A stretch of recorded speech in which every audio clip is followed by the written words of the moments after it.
Não sei se você já se questionou por que, como cristão, deveria orar. Se a oração fosse um assunto meramente informativo, seria desnecessário, porque Deus onisciente conhece todas as coisas e não precisa de nenhuma informação da nossa parte.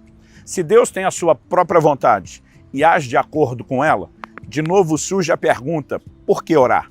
Sabemos que a instrução, a oração é bíblica, mas precisamos entender a sua razão. E esse é o assunto da nossa conversa.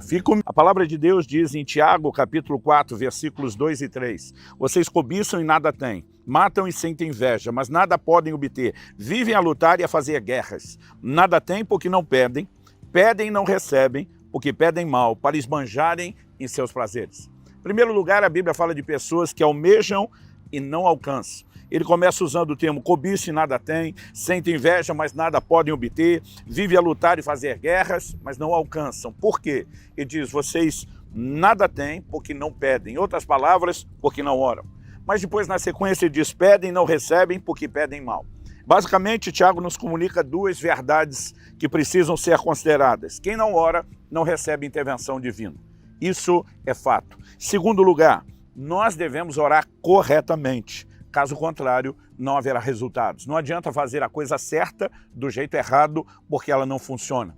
Logo, sabemos que a oração é importante. Ela é um meio de acessar aquilo que Deus tem. E quando nós consideramos essas verdades, precisamos questionar o porquê somos instruídos a orar. Não porque tudo necessite de explicação, mas porque quando entendemos os princípios, isso facilita, nos movermos de uma forma mais adequada aos princípios que Deus comunicou. Então, como falei anteriormente, a oração não é meramente informativa. Isso fica claro nas palavras de Nosso Senhor em Mateus, no capítulo 6, nos versículos 7 e 8, quando ele diz, e orando, não usem vãs repetições como os gentios, porque eles pensam que por muito falar serão ouvidos. Não sejam, portanto, como eles, porque o Pai de vocês sabe o que vocês precisam antes mesmo de lhe pedirem.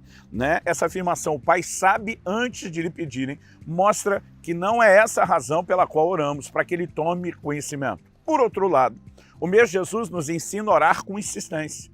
Em Lucas, no capítulo 18, no verso 1, a Bíblia diz, Jesus lhes contou uma parábola para mostrar que deveriam orar sempre e nunca desanimar. Então, se por um lado a oração não é informativa, mas por outro ela é tão necessária, a ponto de perseverarmos, a ponto de não podermos desanimar, nós precisamos entender essa equação. Como afirmei anteriormente, Deus é onisciente e ele não precisa ser informado a respeito de nada. E, além disso, há momentos onde vemos na Escritura Deus nos mandando orar por coisas que ele já sabe que quer fazer, que prometeu. Então, nós precisamos entender que não se trata de informação. Logo, a oração tem um outro papel. Antes mesmo de explorar qual é esse outro papel, eu quero colocar um outro questionamento. Se o Pai sabe que nós precisamos de algo e ele deseja fazer esse algo em nosso favor, por que esperar que oremos para somente depois disso fazer? Não apenas esperar que oremos, mas esperar que façamos isso da forma correta, para que então possamos acessar aquilo que ele já gostaria de fazer e já sabia que nós precisávamos. Muitas pessoas às vezes questionam, e a vontade de Deus, onde fica? Se Deus faz o que quer, a hora que quer, e essa é a forma dele agir o tempo todo, então para que orar? Se ele já vai fazer o que queria fazer, não adianta eu pedir.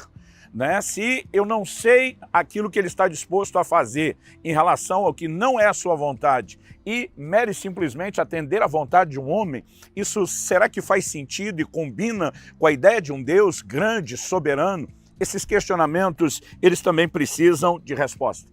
E a verdade é que, por um lado, a Bíblia diz que Deus ouve o clamor dos homens. Por exemplo, Josué, capítulo 10, versículo 14, faz uma afirmação extraordinária e diz, não houve dia semelhante a esse, nem antes e nem depois dele, tendo o Senhor assim atendido a voz de um homem, porque o Senhor lutava por Israel. O texto está falando de Josué, quando ele ora e Deus para o sol e a lua e o dia se estende para que eles possam vencer o inimigo. A Bíblia diz, nunca se ouviu falar, nem antes e depois, de Deus ter atendido assim a voz de um homem. Ou seja, a Bíblia não está dizendo que Deus fez aquilo apenas porque ele quis. Ele fez para atender aquilo que alguém que lhe servia estava pedindo e clamando a ele. Isso não pode ser ignorado. Davi diz no Salmo 6, verso 9, o Senhor ouviu a minha súplica, o Senhor acolhe a minha oração. Não se trata apenas de fazer aquilo que ele quer. Por outro lado, nós também entendemos que a Bíblia nos apresenta a necessidade de orar alinhados com a vontade de Deus. Se por um lado Deus não fará a sua vontade sem oração, por outro lado nós entendemos que a oração fora da vontade de Deus, ela também não é eficaz. Logo, eu e você precisamos entender que há necessidade de uma combinação da disposição, da voluntariedade do homem, da sua fé, da sua capacidade de crer e confiar em Deus, mas ao mesmo tempo não colidir com a vontade de Deus. Então Jesus nos ensinou que a oração é o caminho para que a sua vontade se estabeleça. Em Mateus 6,10, na conhecida oração do Pai Nosso, ele nos ensina a dizer, venha teu reino, seja feita a tua vontade, assim na terra como no céu. Em outras palavras, que a tua vontade se cumpra aqui na terra, da mesma forma irrestrita como ela se cumpre nos céus. Por que clamar pelo cumprimento da vontade de Deus se ela se estabeleceria sem oração? Será que Deus teria nos movido a um mero teatro, encenação que não produz nenhum tipo de resultado? A verdade é que a Bíblia nos ensina que orar alinhado com a vontade de Deus é garantia de resposta. Em 1 de João, capítulo 5, versos 14 e 15, a Bíblia diz, essa é a confiança que temos para com Ele, que se pedimos alguma coisa segundo a sua vontade, Ele nos ouve. E se sabemos que Ele nos ouve quanto ao que lhe pedimos, estamos certos de que obtemos os pedidos que lhe temos feito. É lógico que na própria oração nós deveríamos nos sujeitar à vontade de Deus, em vez de escolher apenas a nossa. Jesus no Getsemane passa a dizer ao Pai, seja feita não a minha, mas a tua vontade. Está registrado em Mateus 26, 39. Por outro lado, não podemos também ignorar em contrapartida orações que na Bíblia foram ignoradas. O clamor de Davi, por exemplo, para que a criança gerada daquela relação adúltera com Batseba, que estava debaixo de uma palavra e uma sentença de juiz de que morreria, mesmo que Davi passasse 7 dias prostrado, com o rosto no chão, orando, clamando a Deus, jejuando, essa oração não foi atendida, porque ela estava em colisão com a vontade revelada de Deus. Provérbios 28, 9 diz, quem desvia os ouvidos de ouvir a lei, até a sua oração será abominável. Se eu e você estamos andando fora do padrão, da Escritura, da Palavra de Deus, não adianta simplesmente achar que faremos Deus se curvar à nossa vontade, aos nossos desejos, em rebelião à vontade, e os desejos dele. Mas, no entanto, nós precisamos entender como a oração se relaciona com a vontade de Deus. E fato é que a vontade divina, sem oração, não pode se cumprir. Senão Deus não nos mandaria orar para que a vontade dele acontecesse aqui na terra. Por outro lado, a oração fora da vontade divina não será atendida. Mas a verdade é que uma depende da outra. E quando as duas se unem, nós temos então uma química extraordinária. E aqui, eu e você talvez podemos considerar e devemos atentar para aquilo que eu quero chamar de uma questão legal. Quando Deus criou o homem, e precisamos questionar por que ele nos mandaria orar para que ele faça aquilo que ele já quer fazer. Em 1 Timóteo 2, a Bíblia manda que a gente, antes de tudo, use a prática de súplicas, orações, intercessões em favor de todos os homens. Por que orar por todos os homens?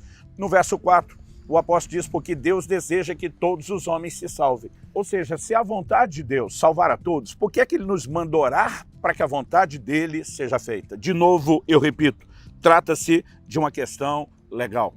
Quando Deus criou a terra, Deus concedeu a autoridade, a jurisdição da terra ao homem. No Salmo 115, 16, a Bíblia diz, os céus são os céus do Senhor, mas a terra Deus a deu aos filhos dos homens. De alguma forma, nós vemos essa separação. Os céus são os céus do Senhor, o lugar onde ele se move com plena autoridade, mas a terra ele concedeu aos filhos dos homens. Depois ele nos manda orar que a vontade dele se cumpra aqui, como se cumpre lá, no lugar de domínio e de plena jurisdição dele.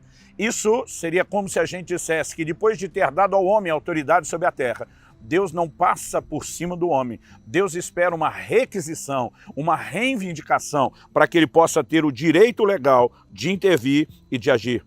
No Salmo 8, a partir do verso 4, a Bíblia pergunta que é o homem que dele te lembres e o filho do homem que o visites. Fizeste-o, no entanto, por um pouco menor do que Deus e de glória e de honra o coroaste. Deste-lhe domínio sobre as obras da tua mão e tudo sob os seus pés lhe puseste. A Bíblia está falando dessa autoridade que Deus deu ao homem. E é por isso que o homem precisa clamar. Aliás, nós vemos esse cenário muito bem apresentado quando Satanás tenta Jesus e diz: dar-lhe-ei todas as glórias e os reinos desse mundo se prostrado me adorares. Satanás diz: porque me foi entregue e eu dou a quem quiser. Jesus não contesta ele dizendo: não te foi entregue coisa nenhuma.